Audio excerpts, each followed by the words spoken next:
200 anges ont regardé la terre depuis les cieux. Ils ont vu les filles des hommes. Et ils ont fait un choix qui a changé l'histoire de l'humanité pour toujours. Elena Blavatsky a découvert leur véritable histoire dans des textes que l'Église a fait tout pour détruire.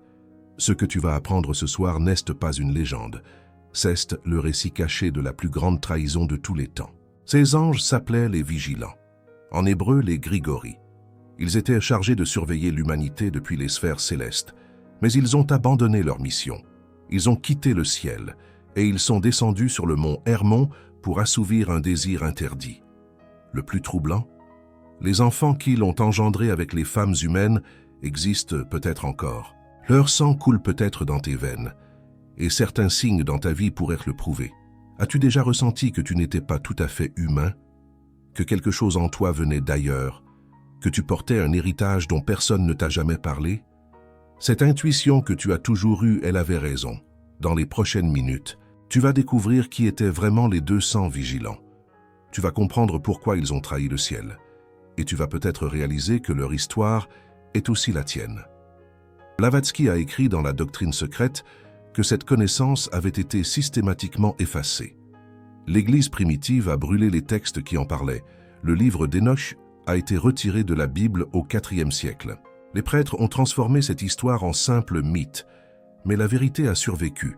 Dans les monastères du Tibet où Blavatsky a passé 7 ans, dans les fragments retrouvés à Qumran avec les manuscrits de la mer Morte, dans les traditions éthiopiennes qui ont préservé le texte complet, dans les enseignements secrets transmis de maître à disciple à travers les millénaires.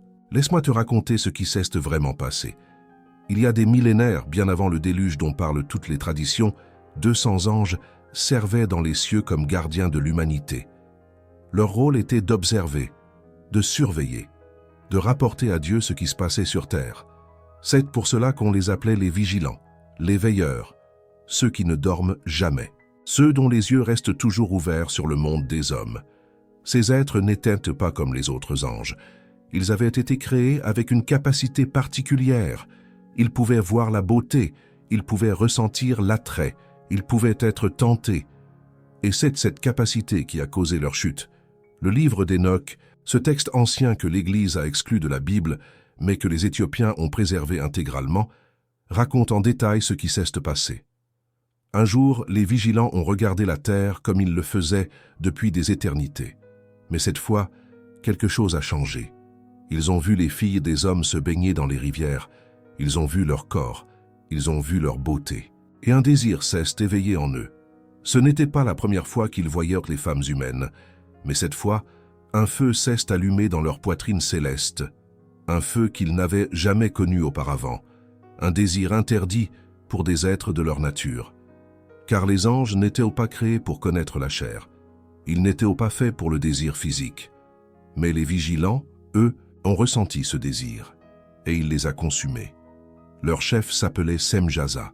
Certains textes l'appellent Samyaza ou Shemihaza. C'était l'une des plus puissants parmi les anges. Un être de lumière dont l'éclat rivalisait avec celui des étoiles. Il savait que ce qu'il ressentait était une transgression. Il savait que descendre sur terre pour s'unir aux femmes humaines était un péché impardonnable.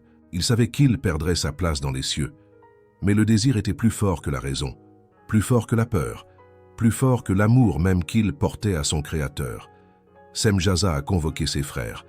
200 anges se sont rassemblés sur le mont Hermon, cette montagne sacrée qui s'élève à près de 3000 mètres d'altitude, à la frontière entre le Liban et la Syrie actuelle. Le nom Hermon vient d'un mot hébreu qui signifie anathème ou serment, car c'est là que les vigilants ont prêté un serment terrible qui allait sceller leur destin pour l'éternité. Semjaza a parlé le premier. Il a dit qu'il craignait de porter seul la responsabilité de ce péché.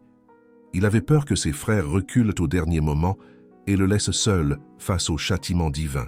Il a demandé que tous jurent ensemble, que tous s'engagent par un serment mutuel. Ainsi, aucun ne pourrait reculer, aucun ne pourrait trahir les autres. Ils seraient liés pour toujours par cette promesse de transgression. Les 200 ont juré, ils se sont liés par un serment d'anathème. Ils ont maudit quiconque parmi eux reviendrait sur sa parole. Et ensemble, dans un acte de rébellion cosmique, ils ont abandonné leur poste dans les cieux pour descendre parmi les humains. Te souviens-tu de ce que je t'ai dit Sur les seigneurs de la flamme?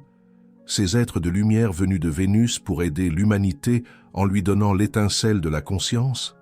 Les vigilants étaient différents. Ils ne sont pas venus pour donner, ils sont venus pour prendre. Ils ne sont pas venus par amour désintéressé pour l'humanité. Ils sont venus pour satisfaire leurs propres désirs. Et cette différence a eu des conséquences terrifiantes que l'humanité paie encore aujourd'hui. Chacun des 200 vigilants a choisi une femme parmi les filles des hommes. Ils les ont séduites par leur beauté surhumaine, leur lumière, leurs promesses. Ils les ont prises pour épouses selon les rites de l'époque.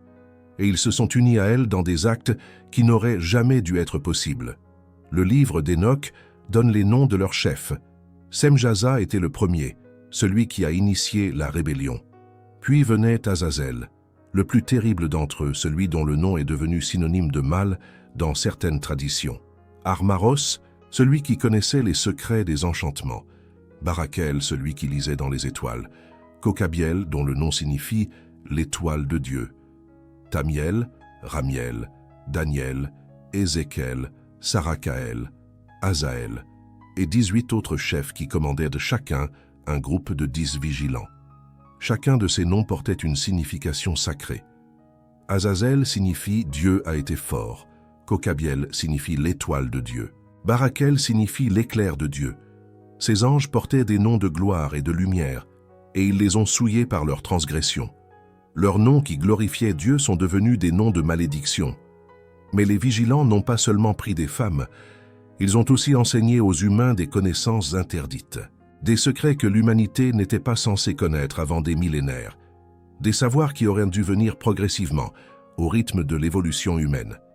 Mais les vigilants ont tout donné d'un coup, et l'humanité n'a pas su gérer ce flot de connaissances.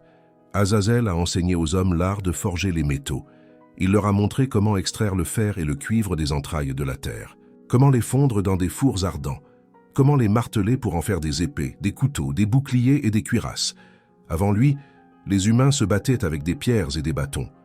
Les conflits étaient limités, les morts peu nombreux. Après lui, ils ont pu s'entretuer avec une efficacité terrifiante. Les guerres sont devenues des boucheries. Le sang a coulé comme jamais auparavant. Mais Azazel a aussi enseigné aux femmes.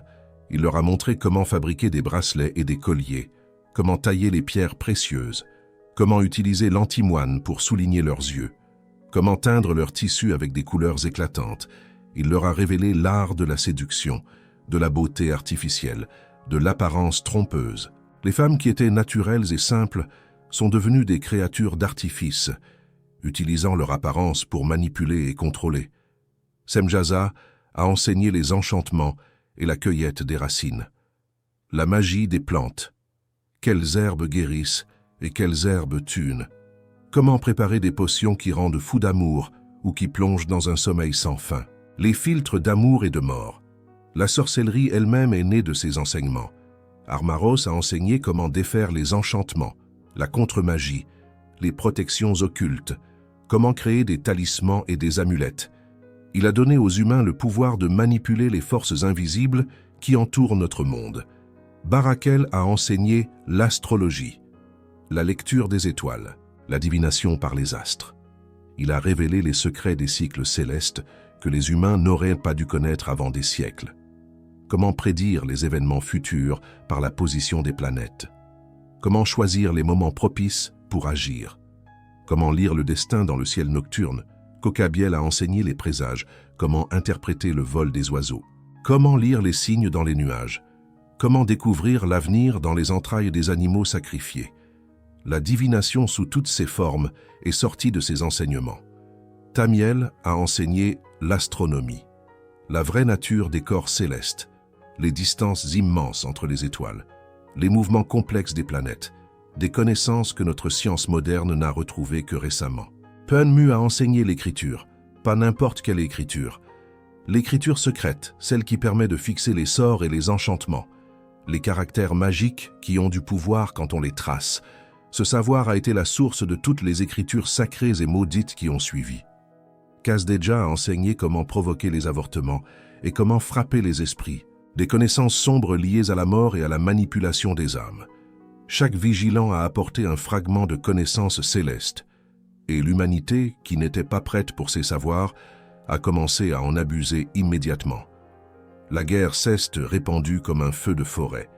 La sorcellerie est devenue courante. Les hommes ont utilisé ces connaissances pour s'enrichir, pour dominer, pour détruire. L'humanité a perdu son innocence en une génération. Mais le pire était encore à venir, car les femmes avec lesquelles les vigilants s'étaient unis sont tombées enceintes, et ce qu'elles ont mis au monde a terrorisé le monde entier. Les enfants des vigilants et des femmes humaines s'appelaient les Néphilim. Le mot hébreu signifie ceux qui sont tombés ou les géants, car ces êtres étaient immenses. Le livre d'Hénoch dit qu'ils mesuraient 3000 coudées.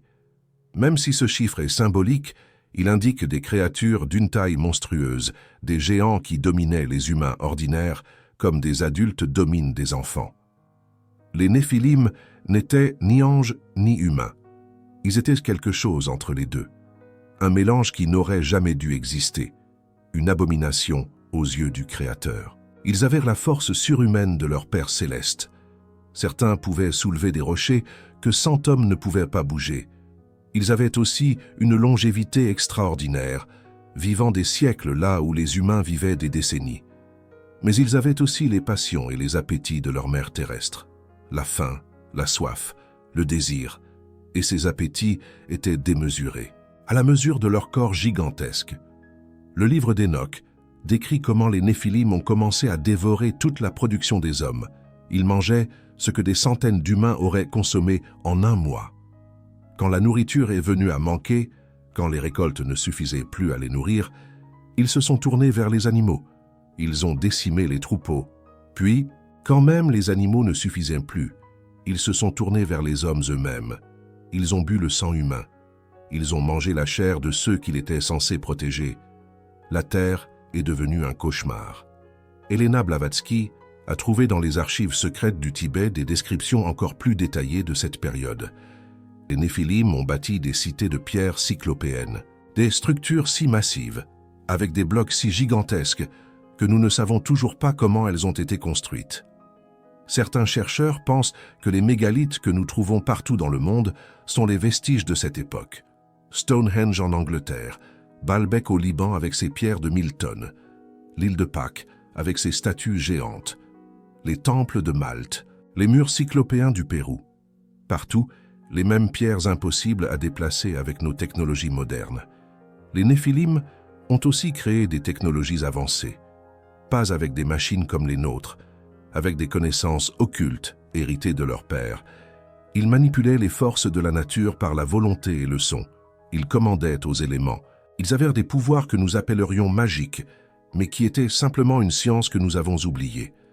Mais leur règne de terreur ne pouvait pas durer éternellement, car le cri de l'humanité souffrante est monté jusqu'aux cieux. Les prières des opprimés, les lamentations des victimes, le sang des innocents versé sur la terre, et Dieu a entendu. Le livre d'Hénoch raconte comment les 4 grands archanges, Michel, Gabriel, Raphaël et Uriel, sont descendus voir ce qui se passait sur terre. Ils ont vu le sang versé. Ils ont vu les abominations commises par les Néphilim. Ils ont vu les enseignements interdits répandus par les vigilants. Ils ont vu la corruption qui s'était emparée de toute la création. Et ils sont retournés devant le trône de Dieu pour rapporter ce qu'ils avaient vu. La sentence divine a été terrible et sans appel. Pour les vigilants, la punition a été d'être enchaînés dans les ténèbres jusqu'au jour du jugement final. Le texte parle de vallées sombres où ils sont emprisonnés pour l'éternité. Certains interprètent cela comme des dimensions parallèles, des plans d'existence inférieurs, d'autres comme des lieux physiques dans les profondeurs de la Terre. Blavatsky suggérait que ces prisons existent dans ce qu'elle appelait le plan astral inférieur, cette dimension où les pensées et les désirs prennent forme. Azazel, celui qui avait enseigné la guerre et la séduction, a reçu un traitement particulier. Dieu a ordonné à Raphaël de le lier pieds et mains, de le jeter dans les ténèbres, dans un lieu appelé Dudaël, et de le recouvrir de pierres tranchantes et pointues. Il doit rester là jusqu'au jour du grand jugement, où il sera jeté dans le feu éternel. Pour les Néphilim, la sentence a été la destruction totale. Dieu a d'abord ordonné qu'ils s'entretuent dans des guerres les uns contre les autres. Puis il a décidé d'envoyer le déluge pour effacer toute trace de cette corruption de la surface de la terre. Te souviens-tu de l'histoire de Noé? Elle prend un sens nouveau à la lumière de cette révélation. Le déluge n'était pas une punition pour les péchés ordinaires des hommes. C'était une purification cosmique, une façon de effacer la lignée corrompue des Néphilim et de donner à l'humanité un nouveau départ. Noé a été choisi parce que sa lignée était pure, non mélangée avec le sang des vigilants. Mais voici ce que Blavatsky a découvert dans les textes tibétains. Tous les Néphilim n'ont pas été détruits. Certains ont survécu au déluge, peut-être dans des lieux élevés que les eaux n'ont pas atteints, peut-être par d'autres moyens que nous ne comprenons pas. Leurs descendants se sont mêlés aux humains ordinaires au fil des générations, et leur sang, dilué mais toujours présent, coule encore dans certaines lignées. Les géants dont parlent toutes les traditions du monde pourraient tous être des souvenirs des Néphilim. Les titans de la mythologie grecque qui ont fait la guerre aux dieux. Les Jotuns nordiques qui menacent Asgard. Les Rakshasas indiens, ces démons géants au pouvoir terrifiant. Les Quinametzin aztèques qui auraient bâti les pyramides de Téotihuacan. Partout sur Terre, les mêmes récits de géants anciens qui dominaient l'humanité. Et voici ce qui te concerne directement. Si tu portes une partie du sang des Néphilim, même infiniment dilué après des milliers d'années, tu pourrais avoir des caractéristiques particulières. Blavatsky et les maîtres du Tibet ont identifié des signes qui marquent ceux qui descendent de cette lignée interdite. Premièrement, une taille supérieure à la moyenne dans ta famille. Pas nécessairement gigantesque, mais souvent plus grand que ce que les gènes de tes parents auraient dû produire. Les descendants des Néphilim ont tendance à être plus grands, avec une ossature plus imposante, des mains plus grandes, une carrure plus large. Deuxièmement, une force physique ou une résistance inhabituelle. Certains descendants peuvent accomplir des exploits physiques qui surprennent même les médecins. Une capacité à supporter la douleur, une récupération rapide après les blessures ou les maladies, une endurance qui dépasse la normale. Troisièmement, des dons psychiques naturels. Les vigilants avaient des pouvoirs occultes qu'ils ont transmis à leurs enfants. Ces capacités peuvent réapparaître chez leurs descendants même après des millénaires. Intuition puissante qui s'avère toujours juste. Rêve prémonitoire. Capacité à percevoir ce que les autres ne voient pas. Sensibilité aux énergies et aux présences invisibles. Quatrièmement, une fascination pour le ciel et les étoiles. Les vigilants venaient des sphères célestes. Leurs descendants ressentent souvent un appel inexplicable vers le haut. Une nostalgie profonde quand ils regardent le ciel nocturne.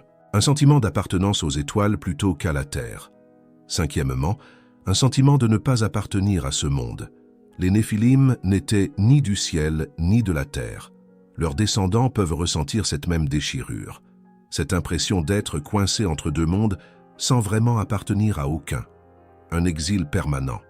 Sixièmement, des conflits intérieurs intenses. La nature des Néphilim était divisée entre le céleste et le terrestre, entre la lumière de leur père et les ténèbres de la transgression. Leurs descendants peuvent vivre des luttes internes violentes, des tiraillements entre des impulsions contradictoires, une difficulté à trouver la paix intérieure. Si tu reconnais au moins 3 de ces signes en toi, tu pourrais porter l'héritage des vigilants dans ton sang. Mais attention, ce n'est pas nécessairement une malédiction.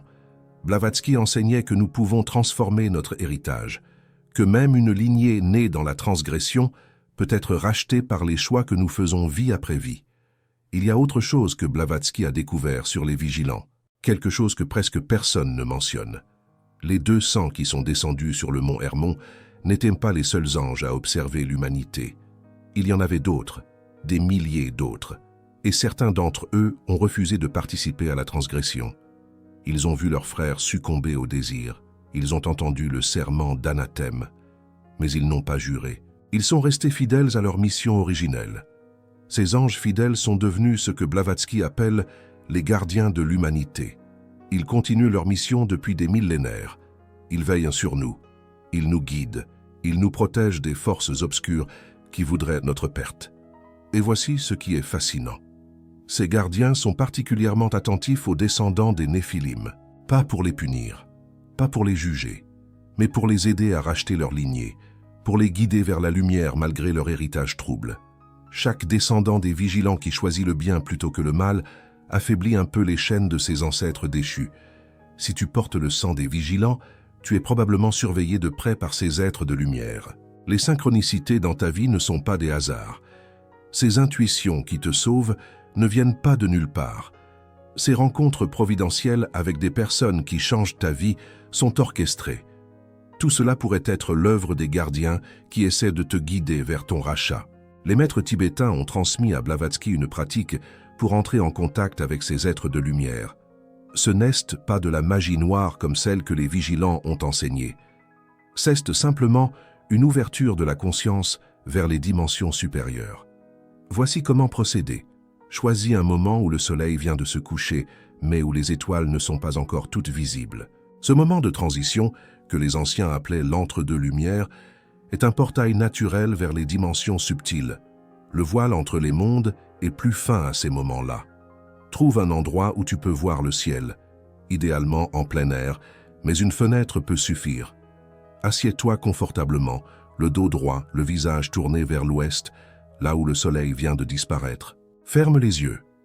Respire profondément 3 fois, en comptant jusqu'à 4 à l'inspiration, en retenant ton souffle pendant 4 temps et en expirant pendant 4 temps. Ce rythme calme le mental et ouvre les canaux subtils. Puis, ouvre les yeux et fixe le point le plus lumineux du ciel crépusculaire, souvent la planète Vénus ou Jupiter. Ne cligne pas des yeux tant que tu peux le supporter. Laisse tes yeux se remplir de larmes si nécessaire. Cette légère douleur physique aide à traverser le voile. Pendant que tu fixes cette lumière céleste, pose intérieurement cette question. Gardien de ma lignée, êtes-vous là? Ne t'attends pas à une réponse spectaculaire. Les gardiens ne communiquent pas par des voix tonitruantes ou des visions dramatiques. Ils répondent par des sensations subtiles, une chaleur soudaine dans la poitrine, un picotement au sommet de la tête, une paix profonde qui envahit ton être sans raison apparente, parfois des larmes qui coulent sans tristesse. S'ils répondent, et ils répondent presque toujours à ceux qui portent le sang ancien, remercie-les silencieusement. Puis demande-leur de te guider dans ta vie quotidienne, de t'envoyer des signes que tu pourras reconnaître, de t'aider à transformer ton héritage de ténèbres en lumière. Les jours qui suivent cette pratique, sois très attentif.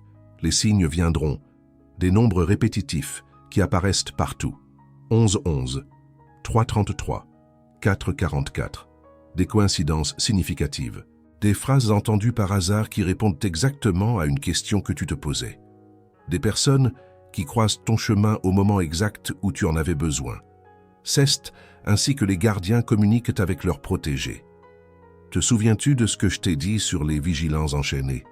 Certaines traditions affirment qu'ils ne sont pas complètement impuissants dans leur prison, qu'ils peuvent encore exercer une influence sur le monde, même si elle est limitée par leur chaîne. Blavatsky avertissait que certaines pratiques occultes peuvent accidentellement ouvrir un contact avec ces êtres déchus, la magie noire, certaines formes de spiritisme non protégées, les rituels qui invoquent des entités sans les protections appropriées, les planches Ouija utilisées sans savoir ce qu'on fait. Tout cela peut attirer l'attention des vigilants emprisonnés, et ces êtres, même enchaînés, cherchent toujours des moyens d'influencer notre monde.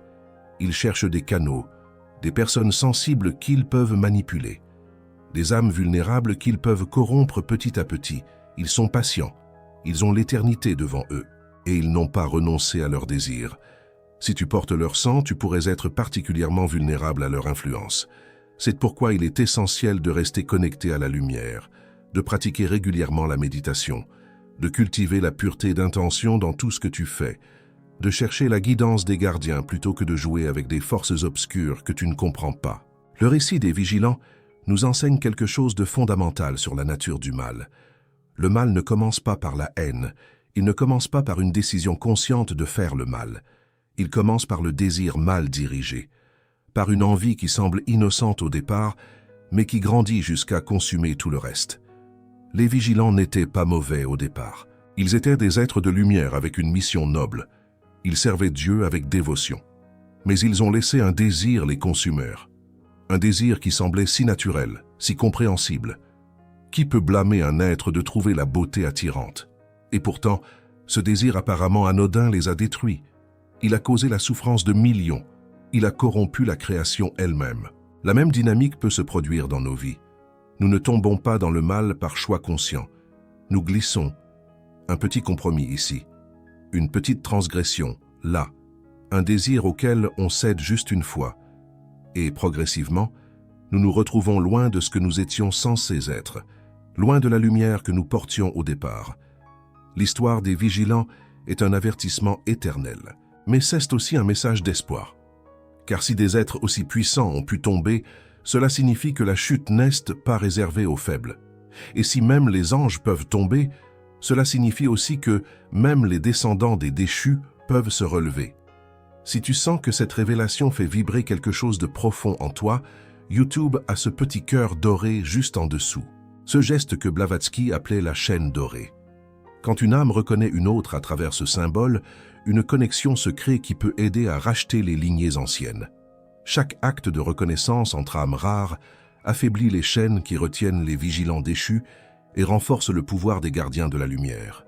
Tu portes en toi une histoire qui remonte à l'aube des temps, une histoire de trahison et de chute, mais aussi une histoire de rédemption possible. Les 200 vigilants ont fait leur choix il y a des millénaires, et maintenant, c'est à toi de faire le tien. Vas-tu laisser l'héritage des ténèbres te définir? Ou vas-tu transformer ce sang ancien en lumière nouvelle? Je veux savoir, as-tu reconnu les signes des descendants des Néphilim en toi? As-tu toujours ressenti cette déchirure entre deux mondes? As-tu des dons que tu ne sais pas expliquer? Écris-le dans les commentaires. D'autres porteurs de cet héritage ancien ont besoin de savoir qu'ils ne sont pas seuls, que la lignée peut être rachetée, que la chute n'est pas la fin. Ton témoignage pourrait être la lumière dont quelqu'un a besoin pour commencer sa propre transformation.